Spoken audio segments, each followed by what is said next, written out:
नमस्कार दोस्तों, स्वागत है आपका अपने चैनल मिस्टर एसबी क्लासेज पर। दोस्तों, कच्चे कर्मचारियों से जुड़ी अलग अलग जिलों से खबरें लेकर आए हैं। आइए जान लेते हैं एक एक करके कहां से क्या कुछ खबर आई है। तो आगे बढ़ने से पहले रिक्वेस्ट है, चैनल पर पहली बार आए हैं तो चैनल को जरूर सब्सक्राइब कर लीजिए। देखिए, अक्सर मैं अपने वीडियो में बोलता रहता हूँ कि जब कई बार 6-6, 7-7 महीने की जब सैलरी नहीं आती कर्मचारियों की, तो वहाँ पर अधिकारी और जो ठेकेदार होते हैं उनकी मिलीभगत वहां पर होती है अक्सर। ठीक है, और उसका एक प्रूफ आज की वीडियो में मैं आप लोगों को दिखा रहा हूं। यह खबर देख लीजिए, गुरुग्राम से है। क्या बताया गया है यहाँ पर? फर्जी भर्ती कर अधिकारियों ने किया 48 लाख रुपए का गबन। अब किस तरह से किया है देखिए। नेशनल हॉर्टिकल्चर बोर्ड के ज्वाइंट डायरेक्टर पुष्पेंद्र आर्य ने बताया कि गुरुग्राम से यह खबर है कि विभाग में डाटा एंट्री ऑपरेटर, मल्टीटास्क कर्मचारियों के समेत अन्य पदों पर कॉन्ट्रैक्ट बेस की भर्ती की जानी थी। ठीक है, यानी कि इस विभाग में एक भर्ती की जानी थी और इसके लिए विभाग ने 2 ठेकेदारों को कॉन्ट्रैक्ट दे दिया। ज्वाइंट डायरेक्टर ने बताया कि उन्हें पता लगा कि इसमें ज्यादातर पदों पर कर्मचारी है ही नहीं। आप लोग समझ रहे हैं, कॉन्ट्रैक्ट भी दे दिया गया, 2 ठेकेदारों को दे दिया गया, लेकिन कर्मचारी नहीं लगाए गए। यानी कि क्या कुछ उन्होंने घपला किया। यहाँ पर देखिए,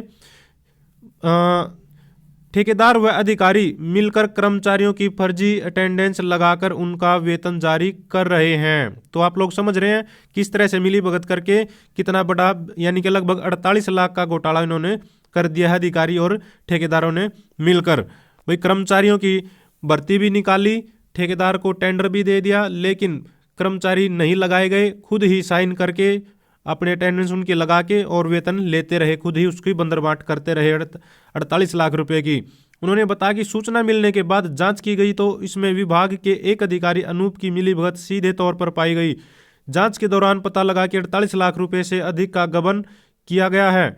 इस धोखाधड़ी में विभाग के अन्य कर्मचारी भी शामिल होने की संभावना है। ठीक है, तो इसकी शिकायत कर दी गई है और अब इसकी जांच करेगी पुलिस, तो जब जाके सामने आएगा। तो किस तरह से खुद ठेकेदार और अधिकारी मिलकर गबन करते रहते हैं और कर्मचारी हैं जो काम करने वाले वो परेशान रहते हैं। इसका एक ये उदाहरण है। आगे बढ़ते हैं, एक और ले लेते हैं। यहाँ पर देखिए, विरोध प्रदर्शन, आउटसोर्सिंग कर्मियों ने प्रिंसिपल व ठेकेदार पर लगाए मिली भगत के आरोप। कम सैलरी देने का आरोप लगाते हुए आउटसोर्सिंग कर्मियों ने ITI के गेट पर दिया धरना। तो कम सैलरी में कहाँ पर कितना दे रहे हैं यहाँ पर बताया जा रहा है कि सबसे पहली बात तो क्या करते हैं कि कर्मचारियों की ज़्यादा ज़रूरत होती है, वहाँ पर कम कर्मचारी रखते हैं, इस तरह से रुपए बचाए जाते हैं। दूसरा, फिर जो रेट होता है DC रेट, वो न देकर उनको कम सैलरी दी जाती है। यहाँ पर बता रहा है ये कि 11 कर्मचारियों की पोस्ट है। रिकॉर्ड में तनख्वाह भी ठेकेदार सभी कर्मचारियों की लेता है, लेकिन धरातल पर केवल 6-7 कर्मचारी ही लगाए गए हैं। तो इस तरह से लूट रहा है। एक तो वही कम कर्मचारी हैं और काम उन्हीं से ले रहा है और ज़्यादा की सैलरी वो सरकार से मांग रहा है। बाकी कर्मचारियों का झूठा रिकॉर्ड दिखाकर उनके पैसे हजम किए जा रहे हैं। उन्होंने बताया कि उनका DC रेट 13,960 रुपये है, मगर ठेकेदार उन्हें नगद 7500 रुपये प्रति माह दे रहा है। तो नगद देने का तो कोई प्रावधान ही नहीं है। कर्मचारियों की ऑनलाइन सैलरी जानी चाहिए, खाते में जानी चाहिए और उसका पूरा रिकॉर्ड होना चाहिए ताकि उसकी जांच करवाई जा सके। तो अभी इसमें जरूर प्रिंसिपल और ठेकेदार की मिली भगत की पूरी तरह से इसमें संभावना है, क्योंकि 7500 रुपये देने का कोई भी मकसद नहीं बनता। एक आउटसोर्सिंग कर्मचारी को DC रेट 13,960 जो बता रहे हैं, ये तो बेसिक है, इससे ज़्यादा या 15 के आसपास मिलना चाहिए इनका भी। ठीक है, और वो भी जो कटता PF वगैरह उसको काट के। यहाँ पर इनका जो है जांच जरूर होनी चाहिए और दोनों ही, चाहे वो अधिकारी है या फिर ठेकेदार है, दोनों के खिलाफ कार्रवाई होनी चाहिए अगर गबन पाया जाता है तो। ठीक है, इस बारे में संस्थान के प्रिंसिपल राजेंद्र कुमार ने बताया कि कर्मचारियों द्वारा लगाए गए सभी आरोप बेबुनियाद हैं। यहाँ 11 कर्मचारी लगाए गए हैं जो हर रोज काम करते हैं, इन्हें तनख्वाह भी पूरी दी जाती है। उन्होंने कर्मचारियों से बातचीत कर मनमुटाव खत्म कर दिया है। तो ये तो बाद में पता चलेगा, 1-2 दिन में स्पष्ट हो जाएगा मनमुटाव साफ दूर हुआ है नहीं हुआ है।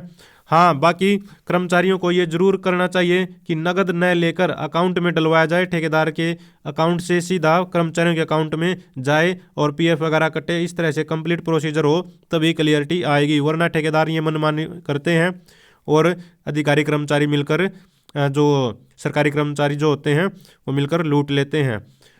इसके बाद आगे बढ़ते हैं। ये खबर है नारनौल से हाई है। आंगनबाड़ी वर्कर की मांगों को लेकर जमकर नारेबाजी, 31वें दिन हड़ताल और 12 को करेंगे जेल भरो आंदोलन। तो यहाँ पर आंगनबाड़ी वर्कर भी लगातार 31वें दिन अपने प्रदर्शन को हरियाणा लेवल पर चलाए हुए हैं। पूरे स्टेट लेवल पर काफ़ी दिन से चला हुआ है, 31 दिन हो गए हैं। और अभी इन्होंने फाइनल जो डिसीजन लिया है कि 12 जनवरी को, आने वाली इस 12 तारीख को जेल भरो आंदोलन ये करेंगे अपनी मांगों को लेकर। अगर अड़ना है तो इसी तरह से अड़ना चाहिए, वरना सफलता की कोई गारंटी नहीं है।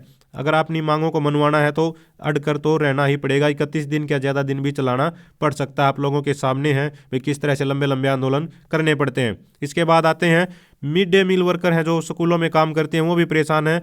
एक बात तो देखने में आई है, ग्रामीण लेवल पर कुछ पोस्ट ऐसी हैं जिनकी कहीं पर कोई गिनती ही नहीं है, जिसमें एक मिड डे मील है, एक सफाई कर्मचारी है जो ग्रामीण लेवल पर, वो एक चौकीदार है। इनकी कहीं पर कोई विभागीय मतलब पोस्ट ऐसी है ही नहीं।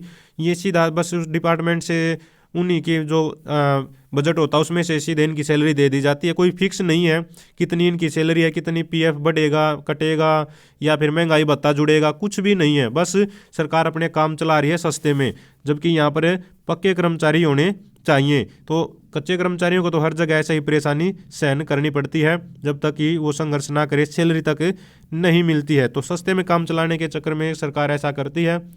तो जितने भी जो भी लगे हुए हैं वो उनको संघर्ष करना पड़ रहा है, ये बहुत ही गलत बात है, चाहे वो कोई भी कर्मचारी है। तो यहाँ पर अपने ज्ञापन सौंपा है, प्रदर्शन कर रहे हैं, एक बार फिर से ये इकट्ठा हो रही हैं। इसके बाद अगले लेते हैं, यहाँ भी एक इसी तरह की पीडब्ल्यूडी कर्मचारियों ने मांगों को लेकर जताया रोष।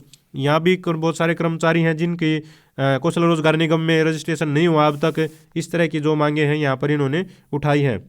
कर्मचारियों की मुख्य मांगों में सभी कर्मचारियों का 1 वर्ष का बकाया, साबुन तेल वगैरह के जो पैसे होते हैं, ठीक है, और हरियाणा रोजगार कौशल निगम में रजिस्ट्रेशन, कैशलेस मेडिकल कार्ड, पंचायती ट्यूबवेल ऑपरेटर, लगभग 10 महीने से वेतन न मिलने की जो समस्याएं हैं उन सब को उठाया है। तो सारी की सारी समस्याओं को उठाना जरूरी है और एकता दिखानी बहुत ही ज़्यादा जरूरी है। इसके बाद एक लास्ट खबर ले लेते हैं, सर्व कर्मचारी संघ हरियाणा इन सभी मांगों को लेकर लगातार प्रदर्शन कर रहे हैं और ये भी 12 तारीख को, यहाँ पर देख दीजिए, यहाँ जिला सचिव राजेश भाकर और महेंद्र शर्मा ने संयुक्त रूप से बताया कि आंगनबाड़ी वर्कर द्वारा 12 जनवरी को जेल भरो आंदोलन में सर्व कर्मचारी संघ भी बढ़ चढ़कर भाग लेगा। तो सर्व कर्मचारी संघ हरियाणा ने भी इनका आंगनबाड़ी वर्करों का साथ दिया है और बाकी जो सभी मांगे हैं तो लगभग सभी की सेम है, जो भी कच्चे कर्मचारी हैं। ठीक है, तो ये सारी की सारी खबरें थी आज की।